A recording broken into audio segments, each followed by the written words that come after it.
तो पहले बात करेंगे खंडवा की। खंडवा में रिश्ते को तार तार करने वाला मामला सामने आया है। यहां एक ससुर ने अपनी ही बहू को बुरी नजर से देखा तो बेटे ने अपनी पत्नी और दोस्त के साथ मिलकर अपने ही पिता को मौत के घाट उतार दिया।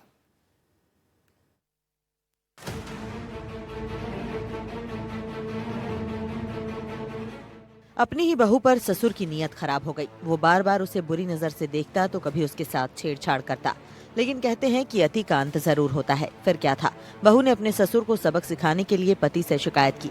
फिर पति ने अपने पिता की हरकतों से परेशान होकर उसे रास्ते से हटाने की ठान ली। होगा कि आरोपियों ने ये गुस्से में आकर कदम उठाया, मगर ये बता दे कि इससे पहले भी मृतक ने एक बार अपनी बहू की अस्मत पर हाथ डालने की कोशिश की थी, जिसके चलते उसे जेल जाना पड़ा था। दरअसल ये पूरा मामला खंडवा के पिपलोद थाना क्षेत्र का है, जहां एक बेटे ने अपनी पत्नी और दोस्त संग मिलकर बुजुर्ग पिता की लठ से मार मार कर हत्या कर दी।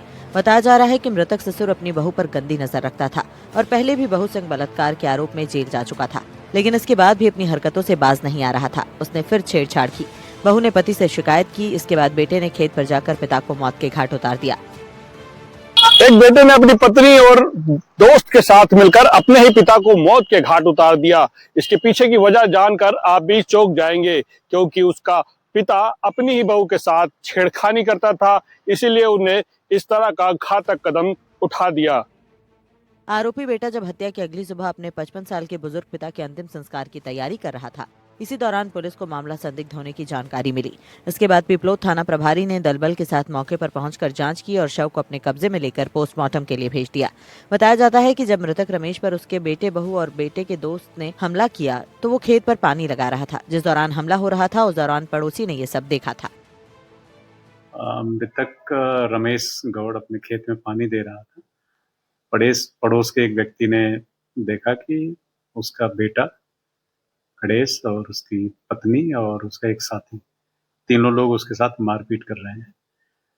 आके उसने घर पे जानकारी दी कि ऐसी घटना कर रहे थे ये लोग। तीनों जो आरोपी थे ये अपने घर वापस आ गए और सुबह जब जाके लोगों ने देखा तो पता चला कि उसकी मृत्यु हो गई। मृतक के सिर पर गंभीर चोट के निशान मिलने के बाद पुलिस ने आसपास के लोगों से पूछताछ की और जांच के दौरान मृतक के बेटे गणेश, उसकी पत्नी और गणेश के दोस्त उर्फ लालू उर्फ बलिराम की भूमिका संदिग्ध पाई गई। पुलिस ने तीनों संदिग्धों को हिरासत में लेकर सख्ती से पूछताछ की तो उन्होंने अपना जुर्म कबूल कर लिया। यानी रिश्तों को तार तार कर देने वाली हर कहानी का अंजाम जेल ही है। पत्नी की आबरू बचाने के लिए बेटे ने पिता को मौत के घाट उतार दिया, लेकिन अब वो, उसकी पत्नी और उसका दोस्त भी सलाखों के पीछे पहुँच गए। को अपनी बहू पर बुरी नजर डालना इतना महंगा पड़ा कि उसे अब इस दुनिया से जाना पड़ा। बेटे ने उसका कत्ल कर दिया, लेकिन अब बेटा बहू अपने दोस्त के साथ सलाखों के पीछे हैं। अब उन्हें भी इस गुनाह की सजा जरूर मिलेगी। खंडवा से अपना कैमरा पर्सन विजय तीर्थानी के साथ निशात सिद्दीकी, एनडीटीवी। मध्य प्रदेश के जबलपुर से बड़ी और सनसनीखेज खबर सामने आई है, जहां देर रात बम धमाकों से पूरा इलाका टहल गया। घमापुर थाना क्षेत्र के चुंगी चौकी इलाके में पुरानी रंजिश के चलते एक परिवार पर पत्थरबाजी और बमबाजी की गई। इस हमले में एक टेंट कारोबारी की नाबालिग बेटी गंभीर रूप से घायल हो गई। घटना के बाद इलाके में दहशत का माहौल है। पीड़ित परिवार ने स्थानीय पार्षद और उसके भाई पर हमले का आरोप लगाया है। पूरी घटना पर हमारी ये रिपोर्ट देखिए।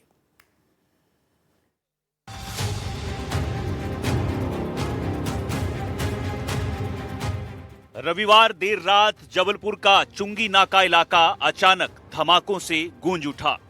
भगवान दास बिल्डिंग को 20 से 25 युवकों ने घेर लिया। पहले जमकर पत्थरबाजी हुई और फिर हालात उस वक्त और बिगड़ गए जब हमलावरों ने बम फेंकने शुरू कर दिए।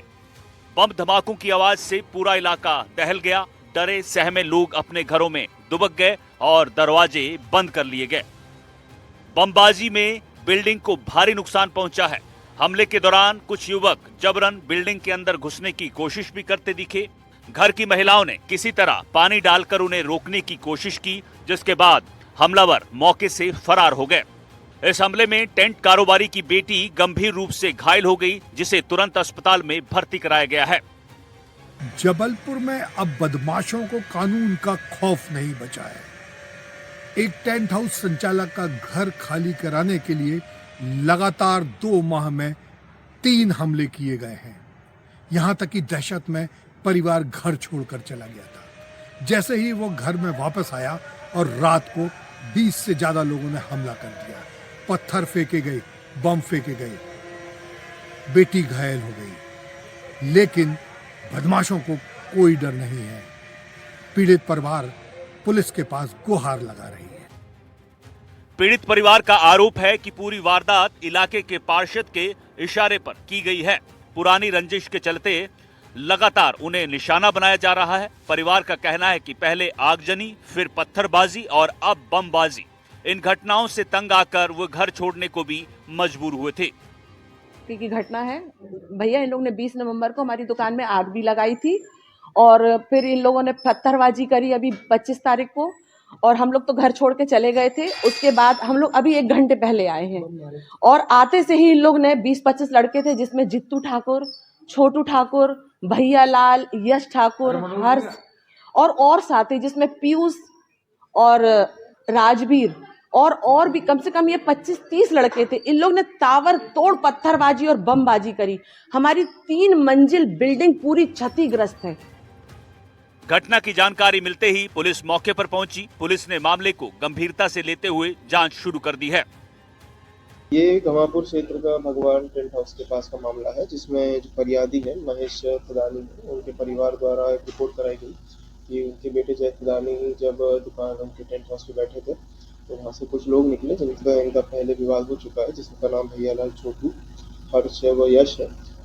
ये लोग जब वहाँ से निकले तो उन्होंने गाली गलौज की, तो उनके मना करने पर उनके द्वारा पत्थरबाजी की गई और उनके द्वारा कहा गया है कि बम भी चलाया गया। उनमें इनकी जो छोटी बहन है उनको चोट आई है चेहरे पे, जिनकी एमएससी कराई हुई है, वो उसमें चिकित्सीय इलाज जो है वो किया जा रहा है। इसमें जो आरोपी पक्ष है, फरियादी का कहना है कि ये इन लोगों से जुड़े हुए हैं, तो ये चीज़ विवेचना में ली जाएगी। इसमें पहले नवंबर के आसपास माह में भी इसमें एफआईआर दर्ज की गई थी। फिलहाल इलाके में पुलिस बल तैनात है, लेकिन बड़ा सवाल यही है कि क्या पीड़ित परिवार को इंसाफ मिल पाएगा और क्या बमबाजी करने वालों पर सख्त कार्रवाई होगी। जबलपुर से एनडीटीवी के लिए संजीव चौधरी की रिपोर्ट।